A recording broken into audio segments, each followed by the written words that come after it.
Okay, so today we're going to talk about Paul Grice's 1975 paper, Logic and Conversation. In this paper, he starts by uh, noticing a distinction that some philosophers have tried to draw between formalized languages and natural languages. And he says some philosophers think formalized languages are how we should do philosophy. Those are the only languages that are properly meaningful, and we need to replace messy natural languages with these formal languages. Other philosophers have said, no, natural language is where we do philosophy, and we have to understand all of its messiness and understand how the meanings are so complex, and that's how we do philosophy.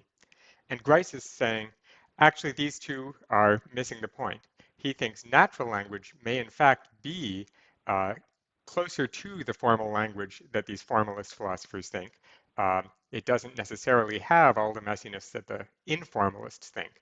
Instead, he thinks all of that complexity arises from what humans do with the tools that the language gives us. And so what he's going to do is he's going to define this concept that he calls implicature. Implicature is a really important word to know if you're going to talk to philosophers about language at all. But implicature is when you say one thing, but you try to get someone to realize something else. And he's using this new word implicature, which is related to words for imply, but doesn't mean the same thing. He wants to specifically use it to mean something that isn't about what's in the logic. Logic is about what is implied by what you say, where implied means that it must be true if what you said is true. Whereas implicature is about what you are trying to convey in addition to what you say. So he's going to start with this discussion of formalism and informalism in language, then discuss implicature, and he's going to argue that implicature comes from uh, the idea that when we're speaking to each other, we are engaged in some sort of cooperative activity. And the idea that speaking to each other is this cooperative activity, that is picking up on themes from his 1957 paper on meaning, that it's about what the hearer intends for the listener to, sorry, what the speaker intends for the listener to understand that the speaker intended. And implicature is where a lot of that's going to take place. And he talks somewhat about the general cooperative principle, and he's going to talk also about some specific maxims, as he calls them, that he thinks fill out some of the details of this cooperative picture. There's a lot of discussion in the philosophical literature about these maxims, but I think the specifics of the maxims aren't nearly as important as the general idea that there is some cooperative principle at work, and this cooperative principle allows us to understand what someone is trying to do with the words that they use and why they might be implicating something that goes beyond what they literally say. Towards the end of the paper, he gets into a bit that I think is much more controversial about whether there are implicatures that are always carried by certain words or whether what you might call conventional implicatures, or whether all implicatures come about from the specifics of the context and the circumstance at hand. Okay, so now let's begin. So logic and conversation. It's a commonplace of philosophical logic that there are, or appear to be, divergences in meaning between, on the one hand at least, some of what I shall call the formal devices, and then these things are a bunch of symbols that you might recognize if you've taken a formal logic class, though they might also look different from the ones that you learned in your formal logic class. So, negation, conjunction or and, disjunction or, implication, if then, universal quantification, all objects, existential quantification, there exists an object, definite description, the X. So he says, these formal devices, there appear to be divergences in meaning between these formal devices when they're given a standard two-valued interpretation, that is, when every sentence involving them is assumed to be either true or false, and on the other, what are taken to be their analogs or counterparts in natural language. Such expressions as not, and, or, if, all, some, or at least one, the. So here he's listed the natural language words that are said to correspond to those.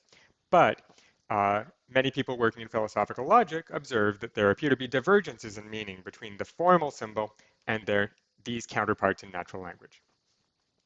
Some logicians may at some time have wanted to claim that there are in fact no such divergences, but such claims, if made at all, have been somewhat rashly made, and those suspected of making them have been subject to some pretty rough handling. Those who concede that such divergences exist adhere in the main to one or the other of two rival groups, which I shall call the formalist and the informalist groups. An outline of a not uncharacteristic formalist position may be given as follows. Insofar as logicians are concerned with the formulation of very general patterns of valid inference, so valid inference is when something must be true if something else is true. This is what logic is usually said to be about. The formal devices possess a decisive advantage over their natural counterparts, for it will be possible to construct in terms of the formal devices a system of very general formulas, a considerable number of which can be regarded as, or are closely related to, patterns of inferences, the expression of which involves some or all of the devices. Such a system may consist of a certain set of simple formulas that must be acceptable if the devices have the meaning that has been assigned to them, and an indefinite number of further formulas, many of which are less obviously acceptable, and each of which can be shown to be acceptable if the members of the original set are acceptable. Okay, that's a very long sentence, but what he's saying there is if you've taken a formal logic class, you have been taught some sort of proof system. There is some basic set of rules that from the sentence A and B, you're allowed to infer the sentence A. From the sentence A and B, you're allowed to infer the sentence B. If you've got the sentence A or B, then there's a pattern of reasoning that you're allowed to use that sentence in. And you've learned probably 10 or 12 basic rules of inference, maybe a few more, maybe a few less, depending on the specifics of your logic class. And then all other valid inferences can be built up out of those. And this is what is said to be the advantage of the formal system over the natural system. The formal system allows us to give these precise rules if the symbols are taken to have their standard formal logical meaning. So we have, thus, a way of handling dubiously acceptable patterns of inference, and if, as is sometimes possible, we can apply decision procedure, we have an even better way. So that is, if someone gives you an argument that is expressed in this formal language, we have a way of deciding, is it acceptable or not? And in particular, decision procedure, this is the sort of thing that in the 1950s, people weren't exactly thinking in terms of computers, but by now we are. And the idea is that a decision procedure is something a computer could use to check, is this argument valid or not? So in a formalized language, we have a simple set of axioms that define what it is to be valid, and we have a way of determining which arguments are valid or not. Furthermore, from a philosophical point of view, the possession by the natural counterparts of those elements in their meaning, which they do not share with the corresponding formal devices, is to be regarded as an imperfection of natural language. The elements in question are undesirable excrescences. So that is, the formalist about logic is saying, if the natural language words and, or, if then, all, some, if they have features that the formal one doesn't have, then the natural ones are doing something bad. That, for instance, in the formal language, it is correct to say all unicorns are gray, because it's true. There is no such thing as a non-gray unicorn, because there are no unicorns. In natural language, people sometimes think all only makes sense if there is at least one.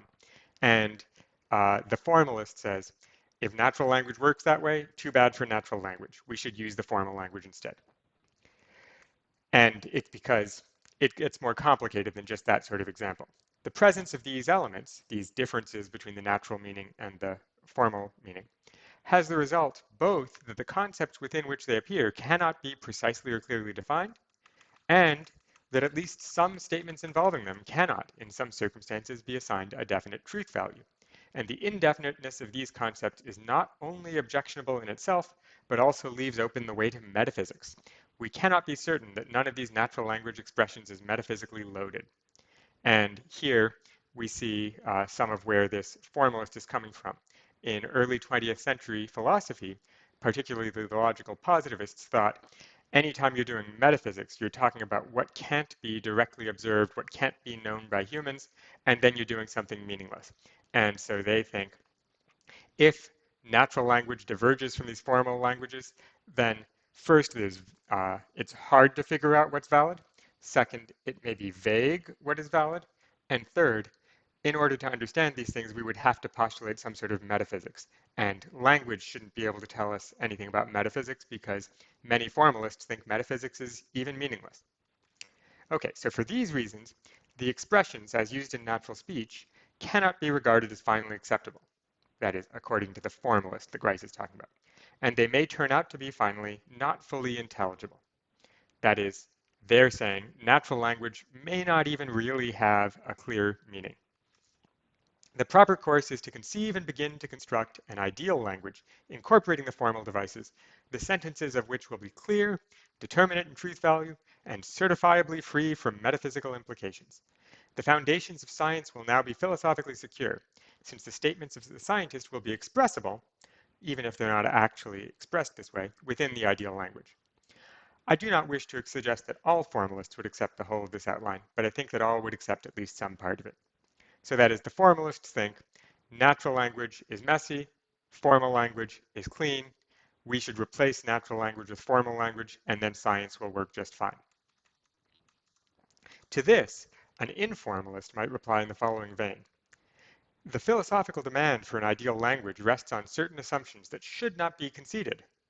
These are that the primary yardstick by which to judge the adequacy of a language is its ability to serve the needs of science, that an expression cannot be guaranteed as fully intelligible unless an explication or analysis of its meaning has been provided, and that every explication or analysis must take the form of a precise definition that is the expression or assertion of a logical equivalence.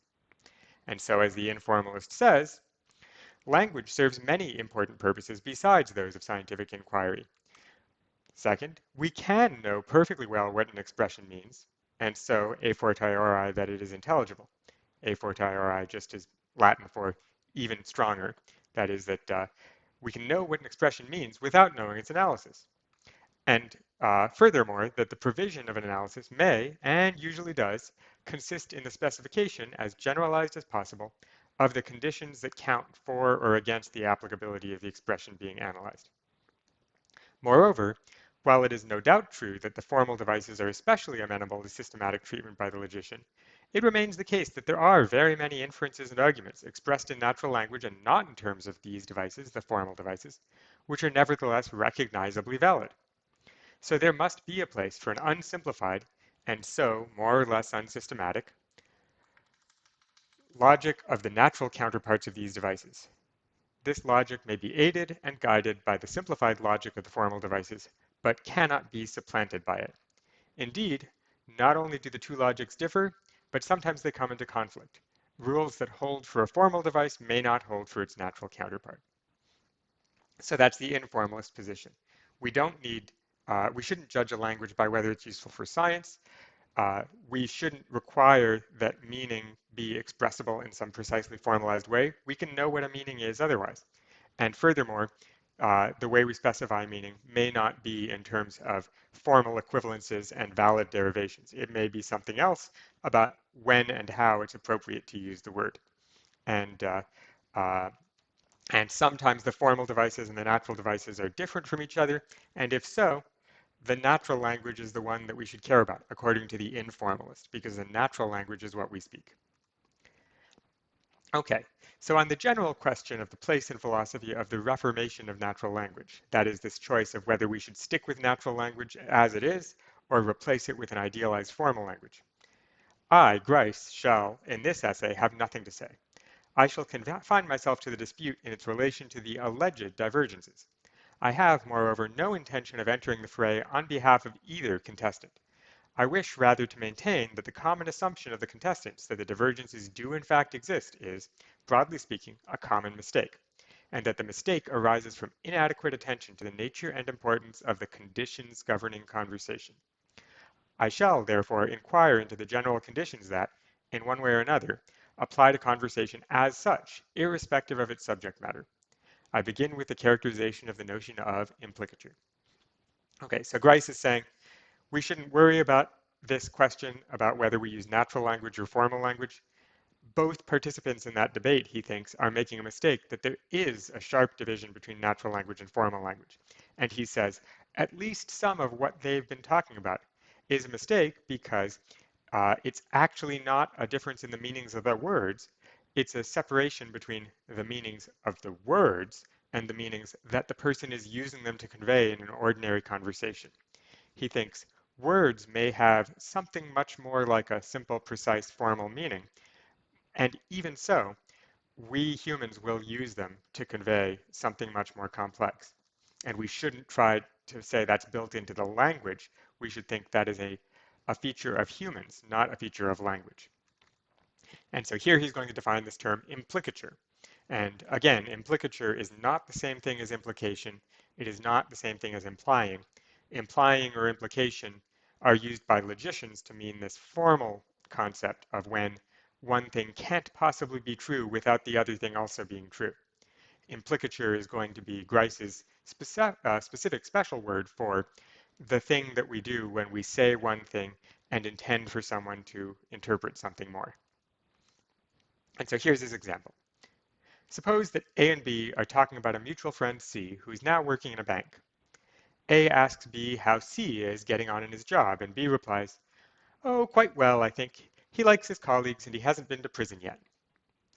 At this point, A might well inquire what B was implying, what he was suggesting, or what he meant by saying that C had not yet been to prison. The answer may be any one of such things as that perhaps C is the sort of person likely to yield to the temptation provided by his occupation, or maybe C's colleagues are really very unpleasant and treacherous people, and so forth. It might, of course, be quite unnecessary for A to make such an inquiry of B, the answer to it being, in the context, clear in advance. It is clear that whatever B implied, suggested, meant in this example is distinct from what B said, which was simply that C had not yet been to prison. I wish to introduce as terms of art the verb implicate and the related nouns implicature, compared to implying, and implicatum, compared to what is implied. The point of this maneuver is to avoid having, on each occasion, to choose between this or that member of the family of verbs for which implicate is to do general duty. I shall, for the time being at least, have to assume, to a considerable extent, an intuitive understanding of the meaning of say in such contexts, and an ability to recognize particular verbs as members of the family with which implicate is associated. I can, however, make one or two remarks that may help to clarify the more problematic of these assumptions, namely that connected with the meaning of the word say. In the sense in which I am using the word say, I intend what someone has said to be closely related to the conventional meaning of the words or the sentence he has uttered. Suppose someone to have uttered the sentence, "He is in the grip of a vice." At this point, Grice is going to point out that this sentence is ambiguous and describe these two meanings. So he says, given a knowledge of the English language, but no knowledge of the circumstances of the utterance, one would know something about what the speaker had said, on the assumption that he was speaking standard English and speaking literally. One would know that he had said about some particular male person or animal X, that is the word he, refers to a male person or animal, that's something that we all conventionally know as part of the meaning of the word, that at the time of the utterance, whatever that was, that's because the verb is in the present tense, at that time, he was either, one, perhaps X was unable to rid himself of a certain kind of bad character trait. That is, vice means a bad character trait, and being in the grip of a vice in this sense means to be unable to rid himself of the grip of this bad character trait. Or two, might have meant, some part of X's person was caught in a certain kind of tool or instrument, approximate account, of course. That is a vice, that object that you can use to clamp a piece of wood in place while you're sawing it. Maybe what was meant by he's in the grip of a vice is his hand was caught in the vice, or something like that. Not necessarily hand, it wasn't said that it was hand, just that he was caught in the vice. But for a full identification of what the speaker had said, one would need to know A, the identity of X. Who is this he that we're talking about? B, the time of utterance.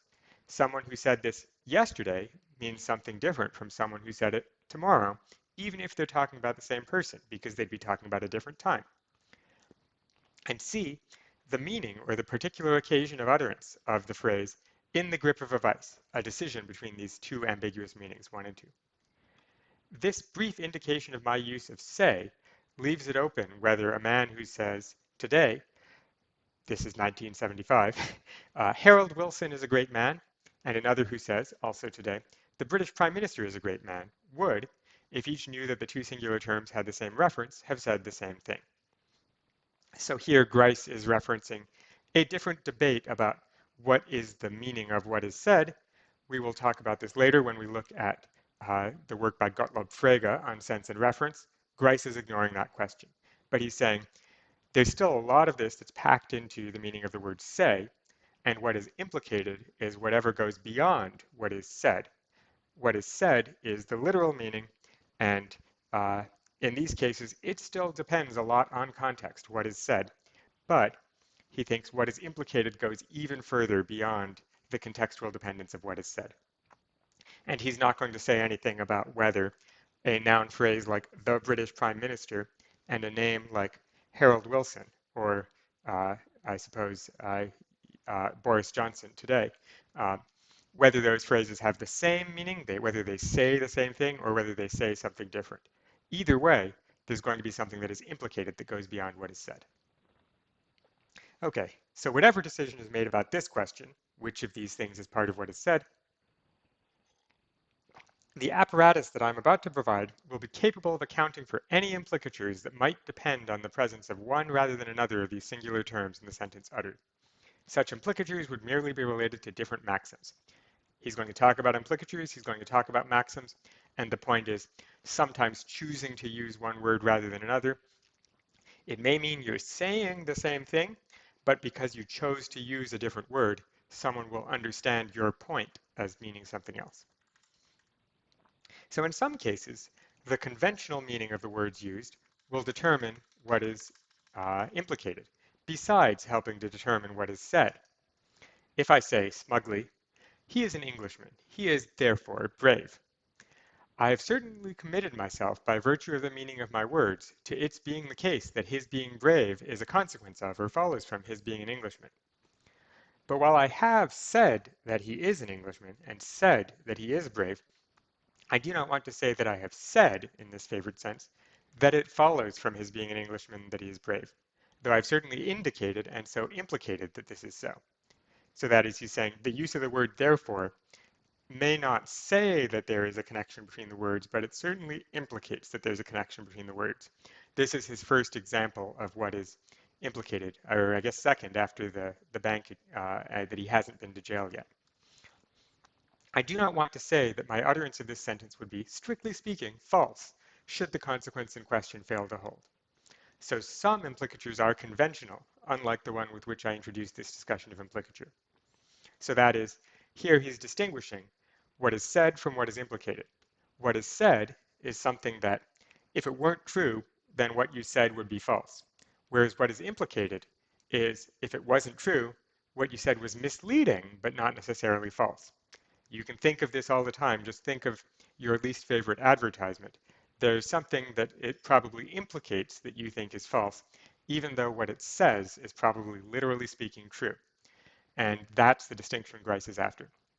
And then he's saying further, some implicatures are conventional. That is, the word therefore always implicates that there's a logical connection between the meanings. Whereas in other cases, the implicature is not conventional. It depends on the specific circumstance at hand.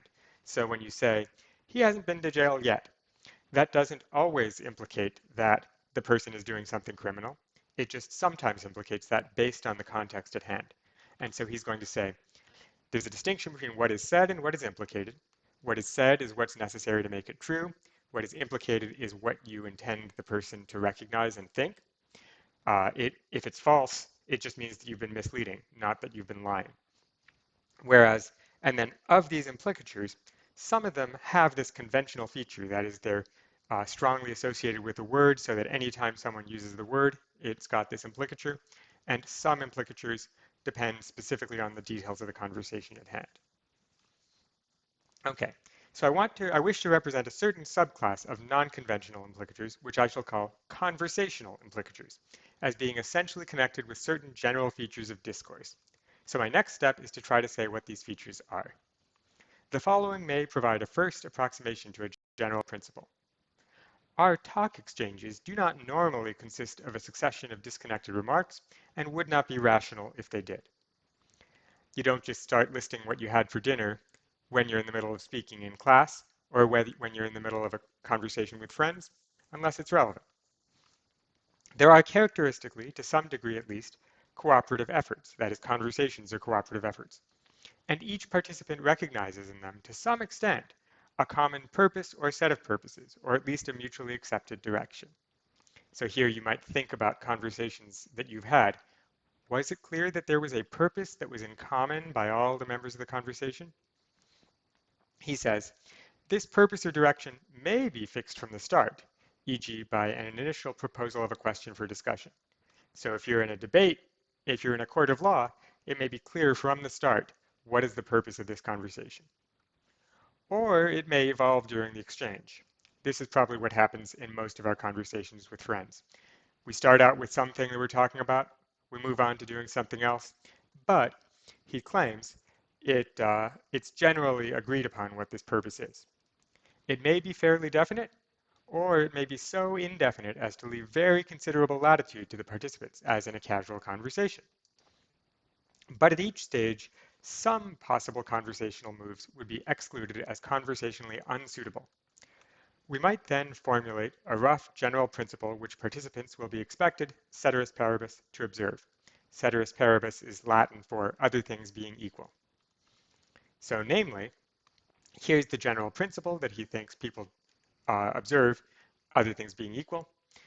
Make your conversational contribution such as is required at the stage at which it occurs by the accepted purpose or direction of the talk exchange in which you are engaged. One might label this the cooperative principle, CP.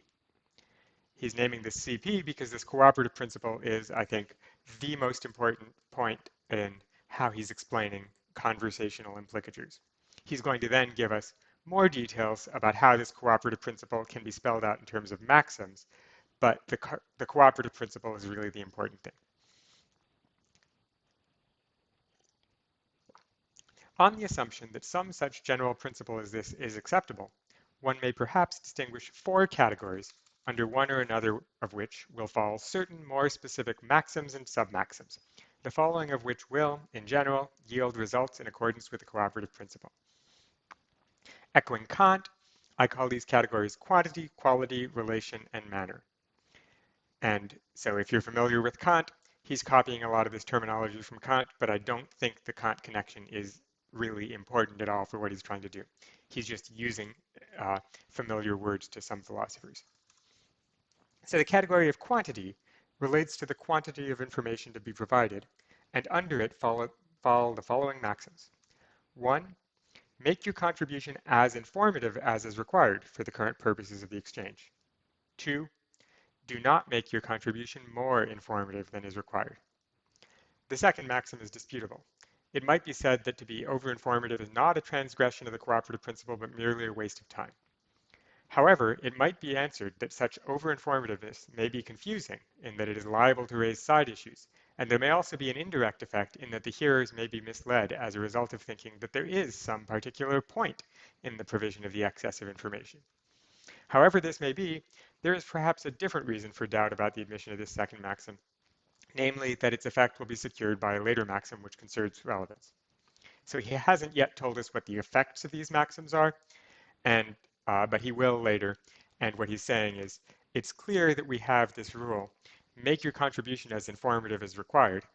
We probably have a rule, do not make your contribution more informative than is required.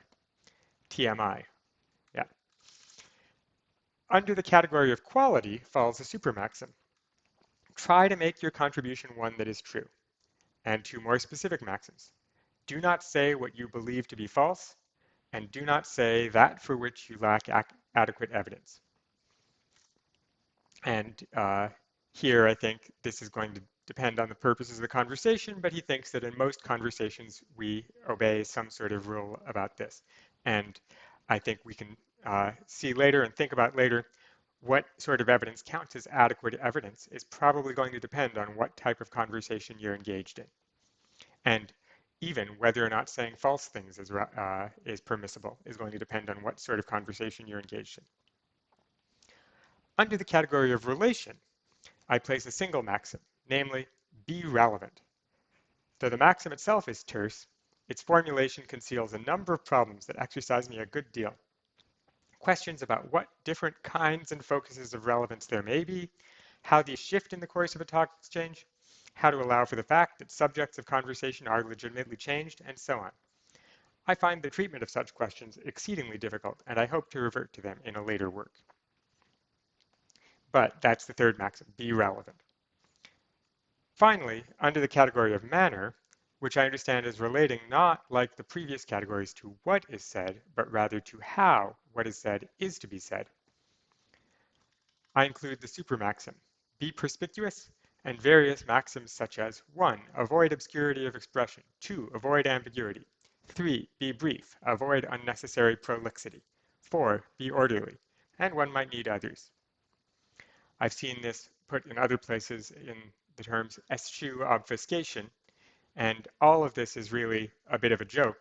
He is definitely not being perspicuous. He's not avoiding ambiguity. He is being unnecessarily prolix in the way he's phrasing these things.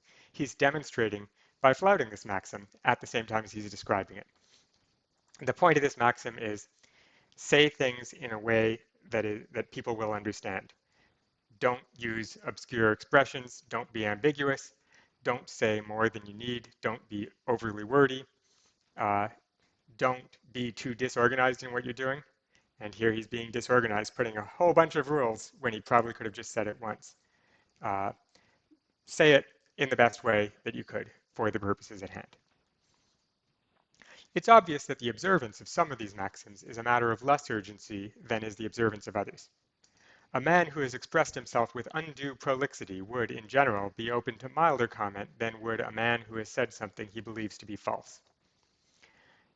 I mean, we're all familiar with that guy who won't shut up and just keeps going on and on and on about the same thing, but that's not as bad as the guy who just lies. Indeed, it might be felt that the importance of at least the first maxim of quality, that is, say what is true, is such that it should not be included in a scheme of the kind I'm constructing. Other maxims come into operation only on the assumption that this maxim of quality is satisfied. That is, some people might say, truth is on its own level of importance, and all these other things are secondary to that.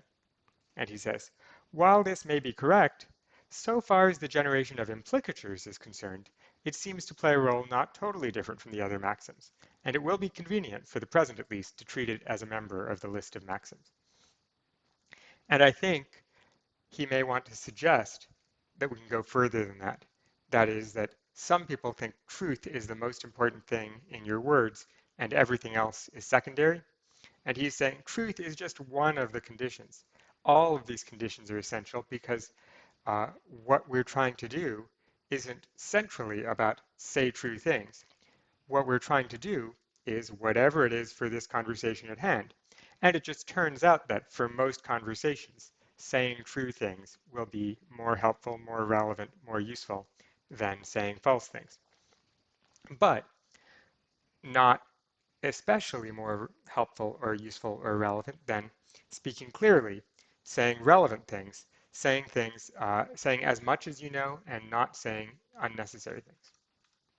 There are, of course, all sorts of other maxims, aesthetic, social, or moral in character, such as be polite, that are also normally observed by participants in talk exchanges, and these may also generate non-conventional implicatures.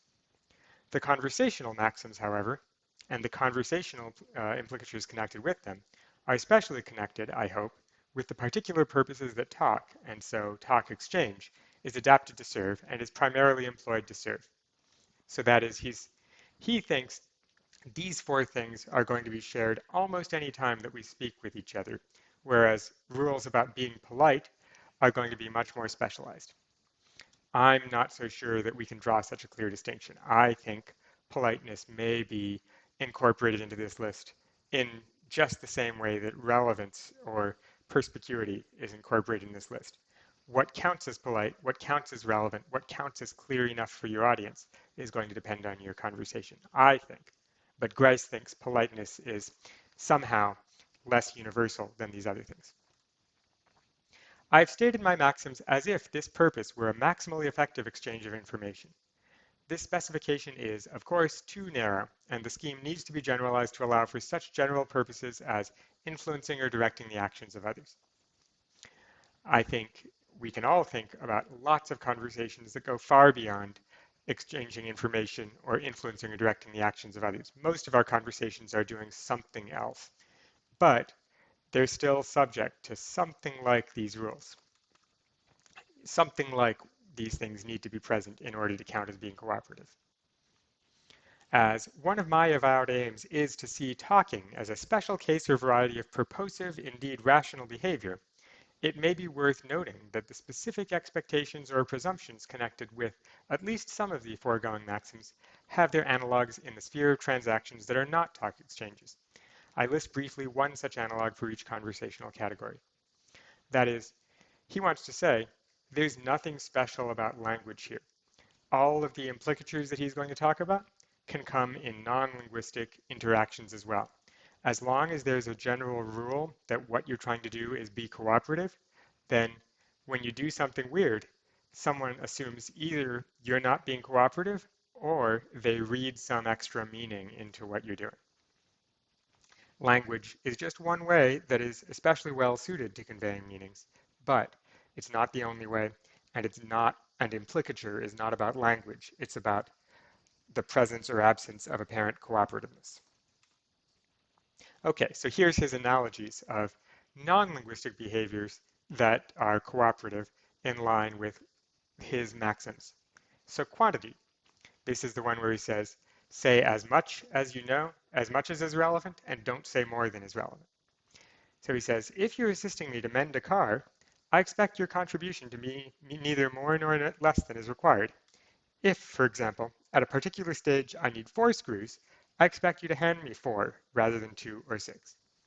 If you're standing there, if you're asking for 4 screws to screw in the next thing, and your friend hands you 2, that's not very cooperative. If your friend hands you 6, that's also really annoying. I think there can be some cases where your friend hands you the bucket of screws and asks you to pick out the 4.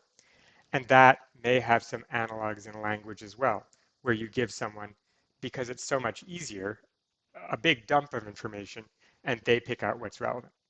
But still, you should either be doing the easy thing or the specifically relevant thing. Quality. I expect your contributions to be genuine and not spurious. So this is where you're supposed to say things that are true and things that you have adequate evidence for. If I need sugar as an ingredient in the cake you're assisting me to make, I do not expect you to hand me salt. If I need a spoon, I do not expect a trick spoon made out of rubber.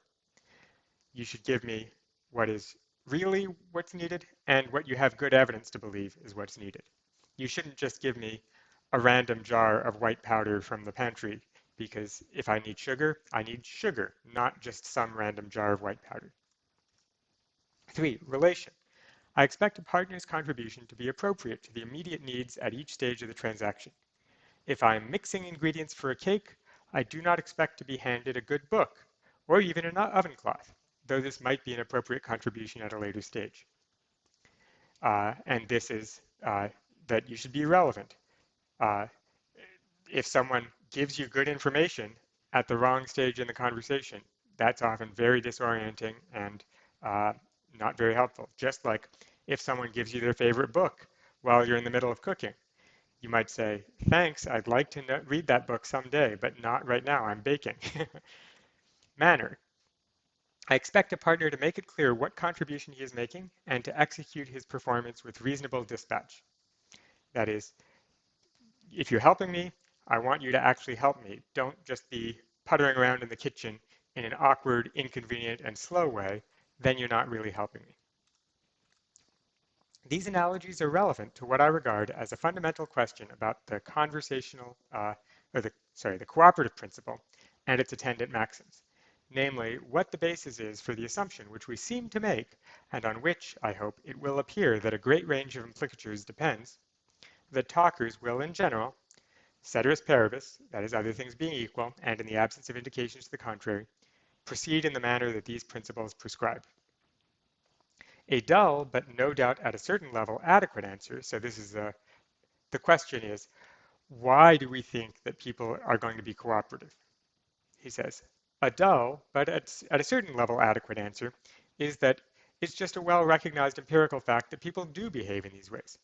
They've learned to do so in childhood and have not lost the habit of doing so, and indeed it would involve a good deal of effort to make a radical departure from the habit. It is much easier, for example, to tell the truth than to invent lies.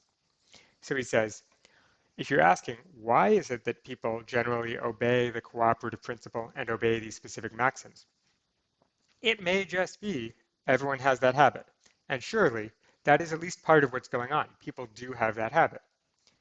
But he says, I am, however, enough of a rationalist to want to find a basis that underlies these facts, undeniable though they may be. I would like to be able to think of the standard type of conversational practice not merely as something that all or most do in fact follow, but it is something that it is reasonable for us to follow, that we should not abandon. For a time, I was attracted by the idea that observance of the cooperative principle and the maxims in a talk exchange could be thought of as a quasi-contractual matter with parallels outside the realm of discourse. If you pass by when I'm struggling with my stranded car, I no doubt have some degree of expectation that you will offer to help, but once you join me in tinkering under the hood, my expectations become stronger and take more specific forms, in the absence of indications that you're merely an incompetent meddler. And talk exchanges seem to me to exhibit characteristically certain features that jointly distinguish cooperative transactions. One, the participants have some common immediate aim, like getting a car mended. Their ultimate aims may, of course, be independent and even in conflict. Each may want to get the car mended in order to drive off, leaving the other stranded.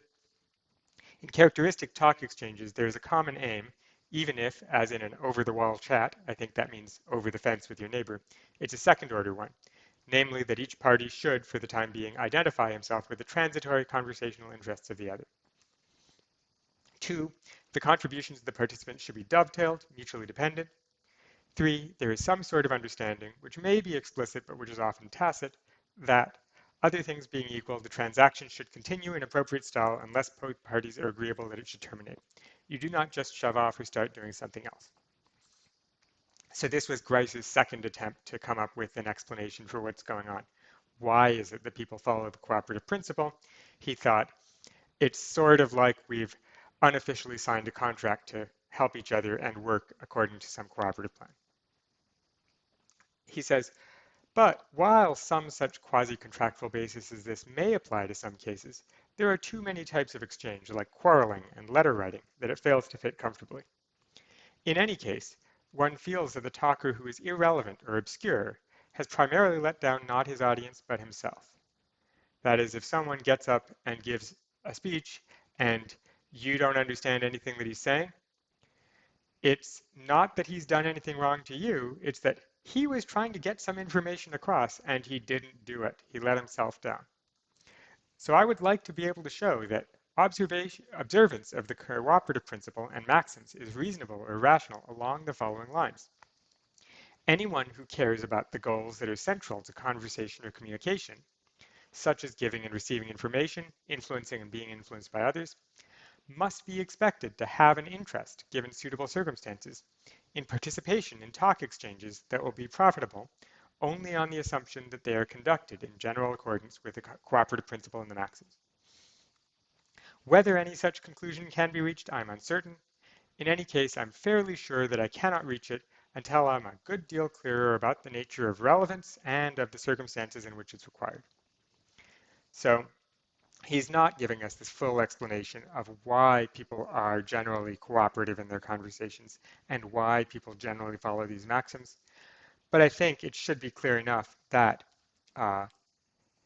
if we are going to participate in conversations with each other, and if conversations are in fact a cooperative activity, if they involve me intending to get something into your head by means of you recognizing what I'm trying to do and you cooperating with me, they have to be cooperative. And so that should be enough to explain why it is that people generally expect speakers and hearers to be cooperative. And being cooperative means saying as much and no more than is relevant, saying what is true and they have good evidence for, being relevant, and not being too obscure with what they're doing and what they say. Okay, it is now time to show the connection between the cooperative principle and maxims on the one hand and conversational implicature on the other. So now he's putting these two things together. How is it that we get meaning beyond what is said by means of thinking about these things cooperatively? A participant in a talk exchange may fail to fulfill a maxim in various ways, which include the following. 1. He may quietly and unostentatiously violate a maxim.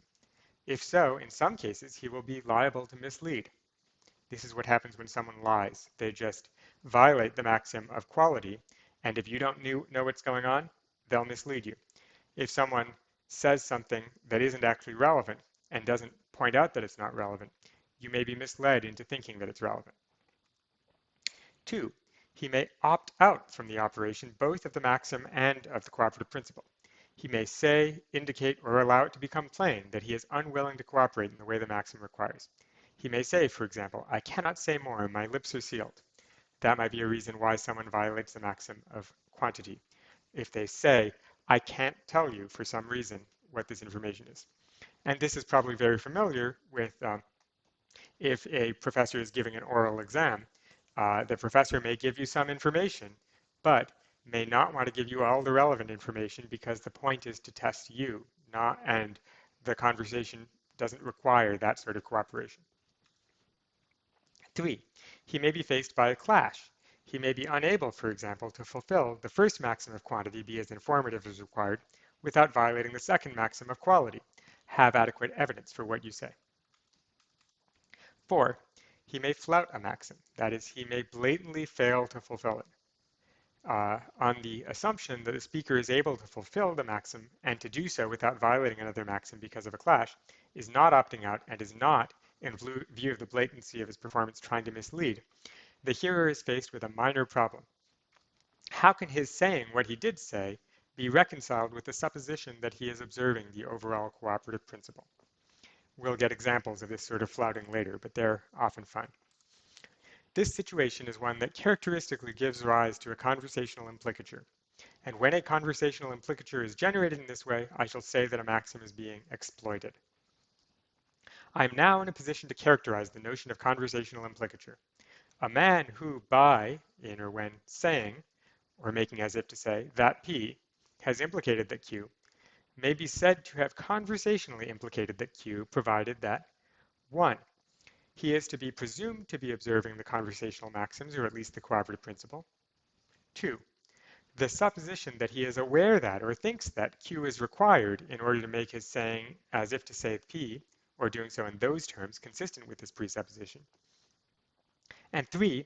The speaker thinks, and would expect the hearer to think that the speaker thinks, that it is within the competence of the hearer to work out or grasp intuitively that the supposition mentioned in 2 is required. So that is, let's review this.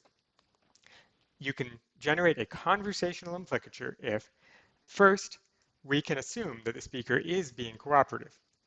2, there's some specific thing that needs to be the case in order for this utterance to count as cooperative. And 3, the speaker and the hearer can both understand that the other one would understand that this thing would need to be the case in order for this utterance to be cooperative.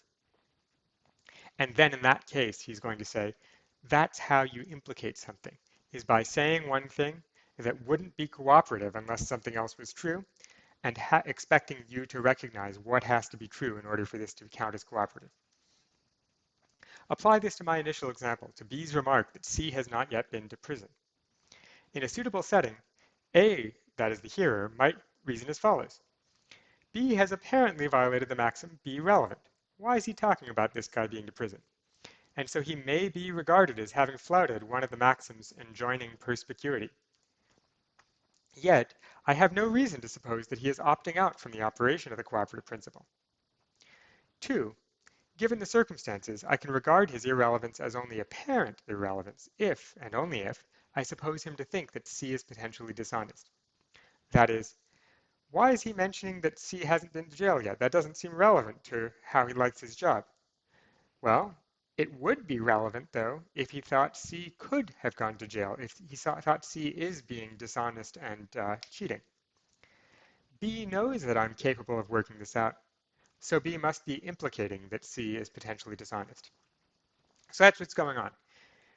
We all know as soon as someone says, oh, he likes his job okay and he hasn't been to jail yet, that this person is trying to convey to us that he's being dishonest or this is the sort of job where he might go to jail. And it's because, Grice says, we all instantly in the back of our head work through this whole calculation. We see this doesn't seem relevant.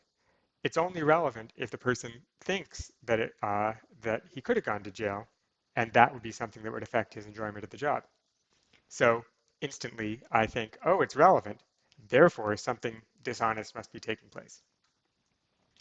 So the presence of a conversational implicature must be capable of being worked out. For even if it can in fact be intuitively graphed, unless the intuition is replaceable by an argument, the implicature, if present at all, will not count as a conversational implicature. It will be a conventional implicature. That is, he says, for an implicature to be conversational, it has to be derived from these rules about conversations being cooperative. If it's not derived that way, then it's one of these other implicatures, these conventional implicatures. To work out that a particular conversational implicature is present, the hearer will rely on the following data. 1. The conventional meaning of the words used, together with the identity of any references that may be involved. 2. The cooperative principle and its maxims. 3. The context, linguistic or otherwise, of the utterance. 4. Other items of background knowledge. And 5. The fact or supposed fact that all relevant items falling under the previous headings are available to both participants and both participants know or assume this to be the case. Remember, an implicature is something that the speaker is trying to get across to the hearer that goes beyond what is said. And he's saying the way that that works, that can only work if the speaker thinks that the hearer has all the information needed to get there. A general pattern for the working out of a conversational implicature might be given as follows. He has said that P. There is no reason to suppose that he is not observing the maxims, or at least the cooperative principle. He could not be doing this unless he thought that Q. He knows, and knows that I know that he knows, that I can see that the supposition that he thinks that Q is required. He has done nothing to stop me thinking that Q. He intends me to think, or at least is willing to allow me to think that Q. And so he has implicated that Q. And so this is the general pattern of how you get people to believe things that go beyond what is said. You have to say something that would only make sense if this further thing was true, and know that they will recognize that this must be what you recognize you are doing, and that you recognize that they would recognize that this is what you're doing, and so on. Okay, so now we get to examples of conversational implicature. I shall now offer a number of examples which I shall divide into 3 groups. Group A, examples in which no maxim is violated, or at least in which it is not clear that any maxim is violated. A is standing by an obviously immobilized car and is approached by B. The following exchange takes place. You have to imagine this in a British accent because it's British words. I am out of petrol. There is a garage around the corner. Garage being the British word for a gas station. Gloss. B would be infringing the maxim be relevant unless he thinks or thinks it possible that the garage is open and has petrol to sell. So he implicates that the garage is, or at least may be, open. In this example, unlike the case of the remark, he hasn't been to prison yet, the unstated connection between B's remark and A's remark is so obvious that even if one interprets the supramaxim of manner be perspicuous as applying not only to the expression of what is said, but also to the connection of what is said with adjacent remarks, there seems to be no case for regarding that supramaxim as infringed in this example. He's obviously being relevant, and it's obvious why he's being relevant, because he thinks the gas station is where you can get the gas. The next example is perhaps a little less clear in this respect. A. Smith doesn't seem to have a girlfriend these days. B. He has been paying a lot of visits to New York lately. B implicates that Smith has, or may have, a girlfriend in New York. A gloss is unnecessary in view of that given for the previous example. That is, Grice is saying, this works out just the same way. Mentioning these visits to New York wouldn't be relevant to the conversation about the girlfriend unless B thought maybe there's a girlfriend in New York, and A could so easily be seen to understand this that B must be trying to convey to A that there is at least information about a potential girlfriend in New York. In both examples, the speaker implicates that which he must be assumed to believe in order to preserve the assumption that he is observing the maxim of relation. Group B, examples in which a maxim is violated, but its violation is to be explained by the supposition of a clash with another maxim. Okay, so for this next example, A is planning with B an itinerary for a holiday in France. Both know that A wants to see his friend C if to do so would not involve too great a prolongation of his journey. So A asks, "Where does C live?" And B says, "Somewhere in the south of France." And so here we see B hasn't been as specific as would be relevant. It would be relevant to know precisely which town C lives in. And the gloss is, there's no reason to suppose that B is opting out. This isn't some sort of multiple choice test where B isn't allowed to say the answer to where C lives. His answer is, as he well knows, less informative than would be required to meet A's needs. This infringement of the first maxim of quantity can be explained only by the supposition that B is aware that to be more informative would be to say something that infringed the second maxim of quality. Don't say what you lack adequate evidence for. So B implicates that he does not know in which town C lives. Note, he didn't say anything about I don't know where C lives, but it's clear that A would infer that from what is said. Group C, examples that involve exploitation, that is, a procedure by which a maxim is flouted for the purpose of getting in a conversational implicature by means of something of the nature of a figure of speech. In these examples, though some maxim is violated at the level of what is said, the hearer is entitled to assume that that maxim, or at least the overall cooperative principle, is observed at the level of what is implicated. So here's an example, a flouting of the first maxim of quantity, that is, say as much as is relevant that you have. A is writing a testimonial about a pupil who is a candidate for a philosophy job, and his letter reads as follows. Dear Sir, Mr. X's command of English is excellent, and his attendance at tutorials has been regular. Yours, etc. That is, he writes a letter of recommendation that's only 2 sentences. He doesn't say anything meaningful about the candidate, just he can speak English, and he's shown up at tutorials. Gloss, A cannot be opting out, since if he wished to be uncooperative, why write at all? He cannot be unable through ignorance to say more, since the man is his pupil. Moreover, he knows that more information than this is wanted. He must, therefore, be wishing to impart information that he is reluctant to write down. This supposition is tenable only if he thinks Mr. X is no good at philosophy. This, then, is what is implicated.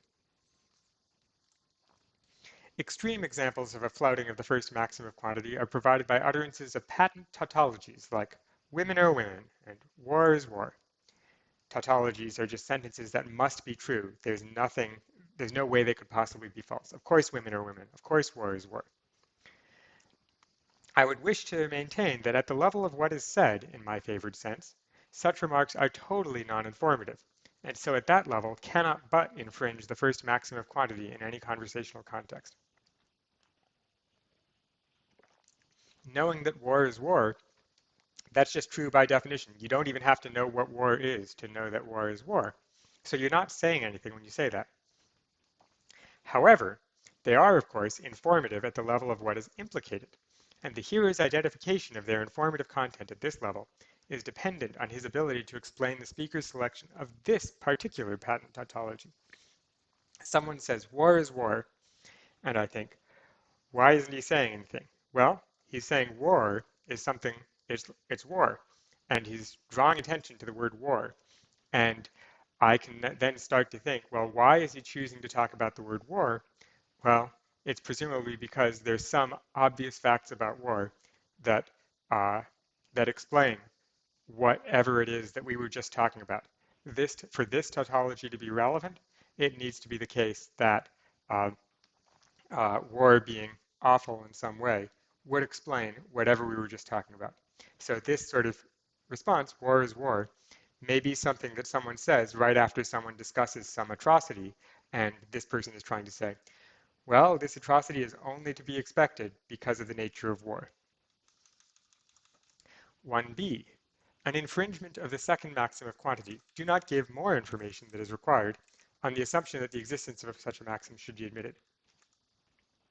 So A wants to know whether P, and B volunteers not only information that P, but information to the effect that it is certain that P, and that the evidence for its being P, the case that P is so and so and such and such. So uh, we might imagine uh, someone asks, uh, are you sure you're doing okay? And the person answers and says, yeah, I'm doing okay. Here's my temperature. Here's, I've been sleeping well. I've been here, here, here, here. And they say all these things that that should show us that they're okay. And if someone is doing that, we recognize B's volubility may be undesigned. That is, he may not have been intending to over-explain so much. And if it is so regarded by A, it may raise in A's mind a doubt as to whether B is really as certain as he says it is. Methinks the lady doth protest too much. But if it is thought of as designed, as intended, it would be an oblique way of conveying that it is to some degree controversial whether or not P. That is, if you give too many reasons for something, someone's naturally going to think the only reason you would give too many reasons for it is if you thought maybe someone should be doubting it. You're not saying anyone should be doubting it, but you are giving them reason to think that maybe it should be doubted. It is, however, arguable that such an implicature could be explained by reference to the maxim of relation without invoking an alleged second maxim of quantity. 2a. Examples in which the first maxim of quality is flouted. So that is, say only that which you believe to be true. Irony. X, with whom A has been on close terms until now, has betrayed a secret of A's to a business rival. A and his audience both know this. A says, X is a fine friend. Gloss. It's perfectly obvious to A and his audience that what A has said or has made as if to say is something he does not believe, and the audience knows that A knows that this is obvious to the audience. So unless A's audience is entirely pointless, A must be trying to get across some other proposition than the one he purports to be putting forward. This must be some obviously related proposition. The most obviously related proposition is the contradictory of the one he purports to be putting forward. We're all familiar with this. When it's obvious that something isn't true, you say it in a way to emphasize the obviousness of how false it is. And so you're saying, he's not just not a fine friend, he's the opposite of a fine friend. Metaphor is another example of this. Examples like, you are the cream in my coffee, characteristically involve categorical falsity. That is, if I'm speaking to you, you're probably not literally cream, and you're probably not literally in my coffee. So the contradictory of what the speaker has made as if to say will, strictly speaking, be a truism. So if I say, you're the cream in my coffee, we all know that you aren't cream and you're not in my coffee. So it can't be that I'm trying to get across. The most likely supposition is that the speaker is attributing to his audience some feature or features in respect of which the audience resembles, more or less fancifully, the mentioned substance. So this is how metaphor tends to work, that you say something obviously false, people recognize you're not saying that, and figure out what are the aspects of what you're saying that you must be intending for us to think about. And metaphor often works because it's a way for the speaker to say, to suggest a whole bunch of things that the hearer could naturally work out without having to say all of them one by one.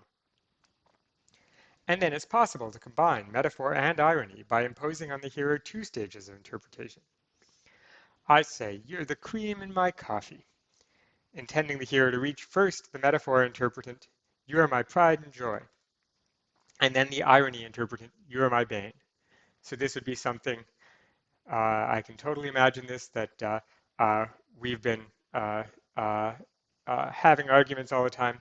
You do something that frustrates my intentions in our committee, and then I say, you're the cream in my coffee, and we all know I don't mean that literally, I don't mean it in the metaphor, I mean it in the sarcastic, ironic version of the metaphor. Meiosis. This is not the term from biology, this is a literary term for saying too little. Of a man known to have broken up all the furniture, one says, he was a little intoxicated. And here you are getting something further across to the reader, to the hearer, although I think this one might be helpful to discuss in greater detail. Hyperbole.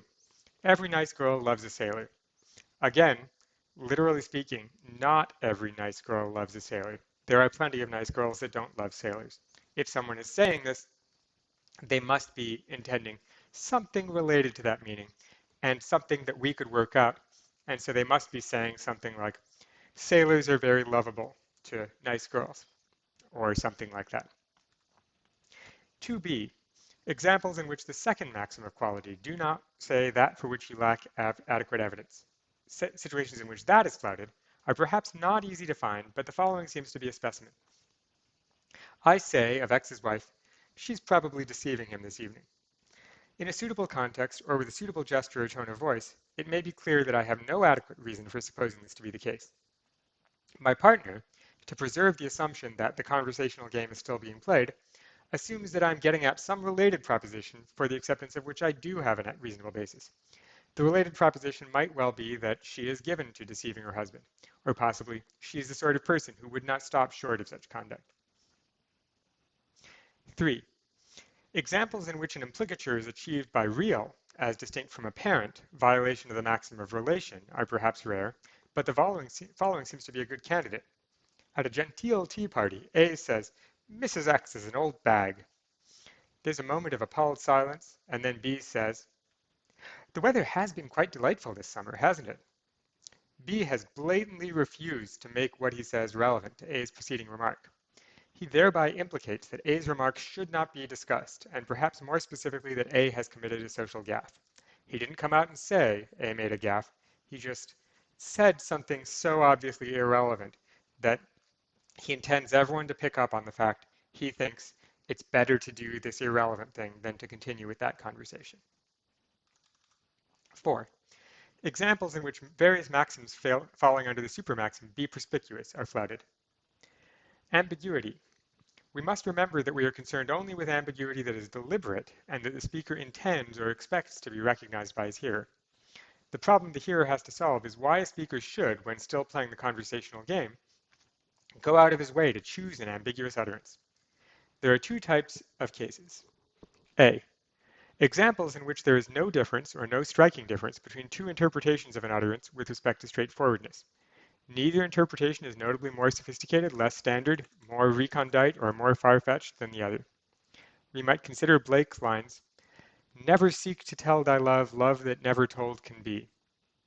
So here he's going to give a long interpretation of this particular line from a Blake poem, but we can think of how ambiguity works in general in poetry and in other contexts.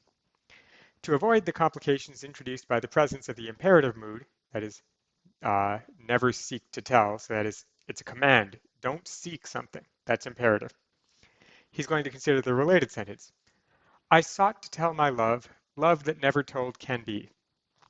There may be a double ambiguity here. My love may refer to either a state of emotion or to the object of that emotion. That is, my love is both the emotion I have and the person that I love.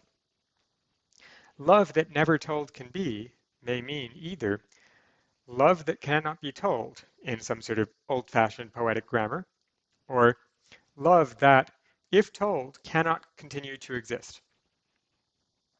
Partly because of the sophistication of the poet, and partly because of internal evidence that the ambiguity is kept up, there seems to be no alternative to supposing that the ambiguities are deliberate, and the poet is conveying both what he would be saying if one interpretation were intended rather than the other, and vice versa. Though, no doubt, the poet is not explicitly saying any one of these things, but only conveying or suggesting them. Compare. Since she, nature, pricked thee out from women's pleasure, mine be thy love, and thy love's use their treasure. I'm not familiar with this poem, so I can't say too much, but he's saying this is a major thing that's going on in poetry. People deliberately speak ambiguously, and we interpret why are they speaking ambiguously. It must be because they want us to consider all these meanings and wonder about them, and maybe think all of them are true, maybe think the speaker is uncertain which is true. And we can hopefully work that out by looking at the context of the poem. B. Examples in which one interpretation is notably less straightforward than another. Take the complex example of the British general who captured the province of Sind and sent back the message Pekavi. I'll have a link to this story in the description of the video below. It's an interesting case. The ambiguity involved. I have sinned, so I have sinned is phonemic, not morphemic. This word Pekavi, that is the Latin word that's the past tense of to sin, impeccable is an unsinning person. Uh, Peccavi means I have sinned. I have sinned. Sinned is an English word meaning to do something bad, but it also sounds the same as Sind, which is the name of this province of India. It's in Western India. Uh, the expression actually used is unambiguous. It only means I have committed a sin.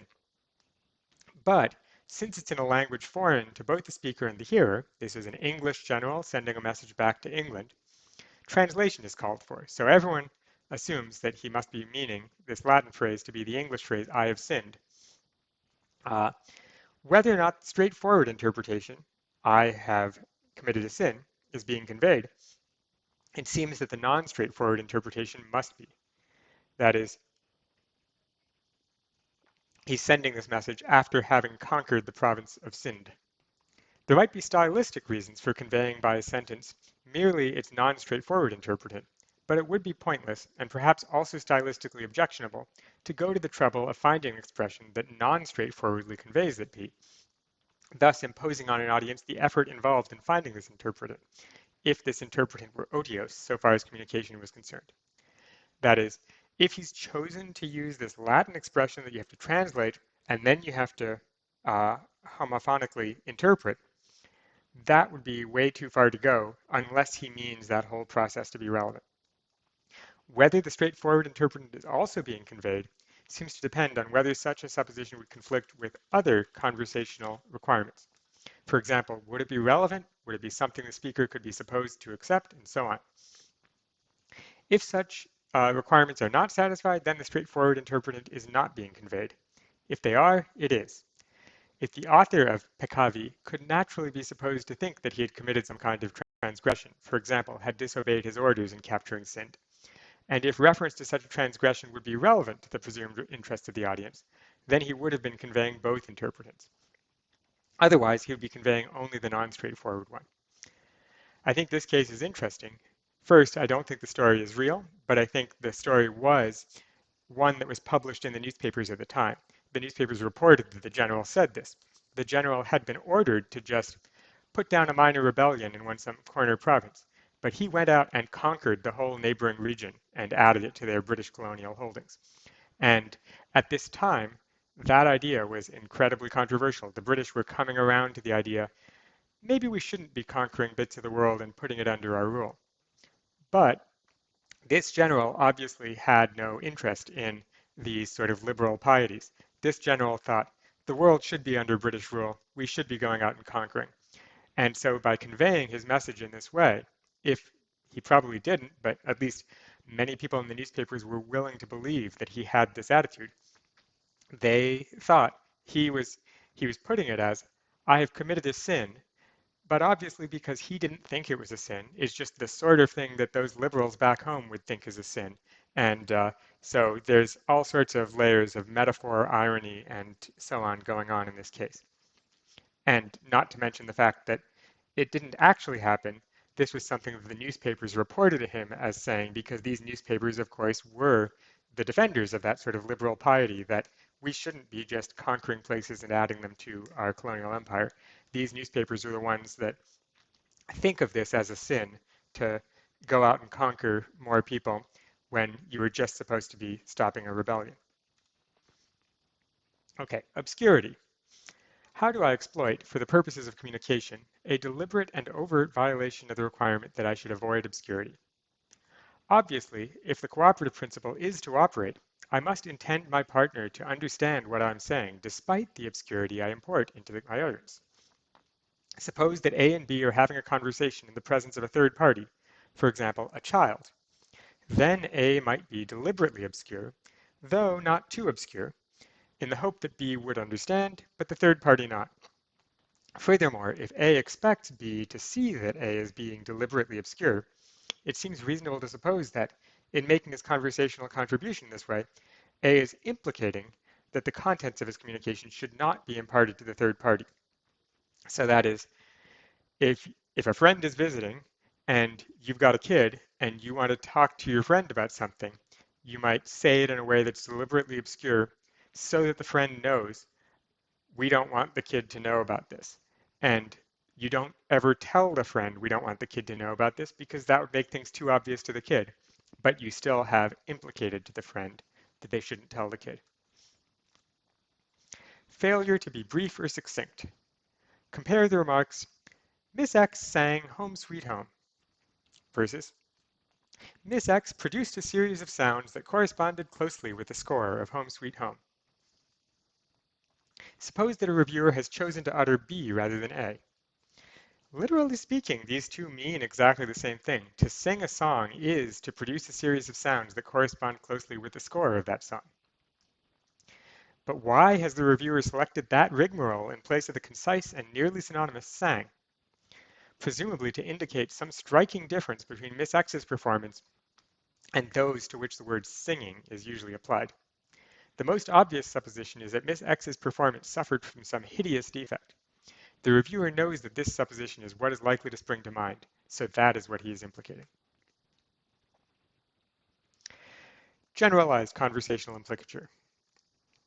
I have so far considered only cases of what I might call particularized conversational implicature. That is, cases in which an implicature is carried by saying the P on a particular occasion in virtue of special features of the context. Cases in which there is no room for the idea that an implicature of this sort is normally carried by the expression that P. But there are cases of generalized conversational implicature. Sometimes one can say that the use of a certain form of words in an utterance would normally, in the absence of special circumstances, carry such and such an implicature or type of implicature. Non-controversial examples are perhaps hard to find. And since it is all too easy to treat a generalized conversational implicature as if it were a conventional implicature, I offer an example that I hope may be fairly non-controversial. Anyone who uses a sentence of the form, X is meeting a woman this evening, would normally implicate that the person to be met was someone other than X's wife, mother, sister, or perhaps even close platonic friend. Presumably, it would also be indicating that this person is not X's boss, the President of the United States, the Prime Minister of the UK, the Queen, anyone else very famous and specific like that. The idea being, in all these cases, if someone's meeting his wife, if someone's meeting his mother, if someone's meeting the Queen, you would have said that rather than just saying, meeting a woman. Similarly, if I were to say, X went into a house yesterday and found a tortoise inside the front door. My hearer would normally be surprised if sometime later I revealed that the house was X's own. You wouldn't have said, X went into a house yesterday and found a tortoise inside the front door, even though that would be true. You would say X went into his house yesterday and found a tortoise inside the front door. I could produce similar linguistic phenomena involving the expressions a garden, a car, a college, and so on. Sometimes, however, there would normally be no such implicature. I've been sitting in a car all morning. In that case, you probably do mean your own car. Although that example seems odd to me. Maybe that sounds better in British English, I don't know. Sometimes a reverse implicature. I broke a finger yesterday. If you said I broke a finger yesterday, you usually mean your own finger. You usually don't mean some random person's finger. I'm inclined to think that one would not lend a sympathetic ear to a philosopher who suggested that there are three senses of the form of an expression annex. One in which it means roughly something that satisfies the conditions defining the word X. Another in which it means approximately an X in the first sense that is only remotely related in a certain way to some person indicated in the context. And yet another in which it means an X in the first sense that is closely related in a certain way to some person indicated by the context. That is, we don't want to say these indefinite expressions sometimes have three different types of meaning. Would we not much prefer an account on the following lines, which of course may be incorrect in detail? When someone, by using the form of expression annex, implicates that the X does not belong to or is not otherwise closely connected with some identifiable person, the implicature is present because the speaker has failed to be specific in a way in which he might have been expected to be specific, with the consequence that it is likely to be assumed that he is not in a position to be specific. That is, he's saying, annex doesn't mean not your wife, not your boss. A woman doesn't mean not your wife, not your boss because the expression means it. It's rather because a woman just means a woman, but since his wife or his boss are just as simple expressions that you could have used, the fact that you didn't choose to use them suggests that you think it's not that person, it's someone else. That is, we get the consequence, it's likely to be assumed that the speaker is not in a position to be specific. This is a familiar implicature situation and is classifiable as a failure for one reason or another to fulfill the first maxim of quantity.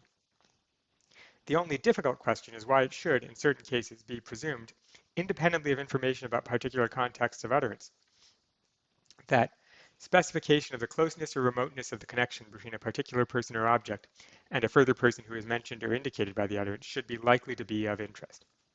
The answer must lie in the following region. Transactions between a person and other persons or things closely connected with him are liable to be very different as regards their concomitants and results from the same sorts of transactions involving only remotely connected persons or things. The concomitants and results, for instance, of finding a hole in my roof are likely to be very different from the concomitants and results of finding a hole in someone else's roof. Information, like money, is often given without the giver's knowing to just what use the recipient will want to put it. If someone to whom a transaction is mentioned gives it further consideration, he is likely to find himself wanting the answers to further questions that the speaker may not be able to identify in advance. If the appropriate specification will be likely to enable the hearer to answer a considerable variety of such questions for himself, then there is a presumption that the speaker should include it in his remark. If not, then there is no such presumption. That is, in all these cases, since you could say his wife or his boss just as easily as you could say a woman, and I don't know whether you care about him meeting a woman, him meeting his wife, him meeting his boss, him meeting someone else, I should just give you as much information as I have if it's just as easy. The fact that I've chosen not to leads you to believe, I think, at least I don't have any information about the woman being one of those people. And this is just because this information, even if it's not obviously relevant, is usually relevant enough that it should be given, especially since it can be given just as easily in English. Finally, we can now show that conversational implicature being what it is, it must possess certain features. 1. Since, to assume the presence of a conversational implicature, we have to assume that at least the cooperative principle is being observed, and since it is possible to opt out of the observation of this principle, it follows that a generalized conversational implicature can be cancelled in a particular case. It may be explicitly cancelled by the addition of a clause that states or implies that the speaker has opted out, or it may be contextually cancelled if the form of utterance that usually carries it is used in a context that makes it clear that the speaker is opting out. So for instance, if I said, John met a woman last night, I'm not telling you which woman it was. Then maybe it was, I've indicated that I'm opting out. I no longer have implicated that it's not his wife or his boss. I'm indicating I'm not giving you information, so you know you shouldn't calculate that implicature. 2. Insofar as the calculation that a particular conversational implicature is present requires, besides contextual and background information, only a knowledge of what has been said, or of the conventional commitment of the utterance, and insofar as the manner of expression plays no role in the calculation, it will not be possible to find another way of saying the same thing which simply lacks the implicature in question, except where some special feature of the substituted version is itself relevant to the determination of an implicature in virtue of one of the maxims of manner. That is, if I can generate an implicature by using the word woman, I should be able to generate the same implicature by using the word human female or something similar to that, except where the implicature is based on the fact that one phrase is more clinical and the other phrase is more ordinary. Sometimes those implicatures really are different because of the difference of the words, but when the implicature is just generated by the meaning, any other synonym is going to generate the same implicature. If we call this feature non-detachability, one may expect a generalized conversational implicature that is carried by a familiar, non-special locution to have a high degree of non-detachability. That is, the implicatures that you get by using ordinary words are generally going to be carried over to the unusual words that are close to synonymous with them. To speak approximately, since the calculation of the presence of a conversational implicature presupposes an initial knowledge of the conventional force of the expression, the utterance of which carries the implicature, a conversational implicatum, that is, what is implicated, will be a condition that is not included in the original specification of the expression's conventional force. Though it may not be impossible for what starts life, so to speak, as a conversational implicature to become conventionalized, to suppose that this is so in a given case would require special justification. So, initially at least, conversational implicata are not part of the meaning of the expressions to the employment of which they attach. This is basically getting back to the point with which he began the whole paper. If you can implicate something by using certain words, then that suggests that the implicature is not part of the meaning of the word. It's something else that you're doing. And the meaning of the word can still be the simple thing. 4. Since the truth of a conversational implicatum is not required by the truth of what is said may be true, what is implicated may be false, the implicature is not carried by what is said, but only by the saying of what is said, or by putting it that way. That is, it's not the meanings of the words, it's not the meanings of the sentence that has the implicature. It's the fact that you said it that way that has the implicature. That is, implicature is not part of the meaning of the words at all. It's entirely separate from the meaning of the words, though it's generated by you having chosen words with that meaning. 5. Since to calculate a conversational implicature is to calculate what has to be supposed in order to preserve the supposition that the cooperative principle is being observed, and since there may be various possible specific explanations, a list of which may be open, the conversational implicatum in such cases will be a disjunction of such specific explanations. And if the list of these is open, the implicatum will have just the kind of indeterminacy that many actual implicata do in fact seem to possess. That is, when B says, "Oh, C's having fun and he hasn't been to jail yet," A doesn't know exactly what's implicated there, but knows it's one of the many things that would make having been to jail relevant. And so Grice is explaining, this is what's going on. This is why meaning appears to be so complicated. There's all these things that are happening, but they're not happening in the words. They're happening in the conversation, the social context of what is going on here. And we don't need to come up with either a very difficult and complicated logic for natural language or replace natural language by a very firm and precise formal language. Either way, there's going to be implicatures, but implicatures are not part of the meanings of the words, they're part of the meanings of the people. People will come up with implicatures no matter what tools we give them. And it's because understanding that someone is trying to be cooperative always gives you more information than just what they are literally saying. Okay, thanks.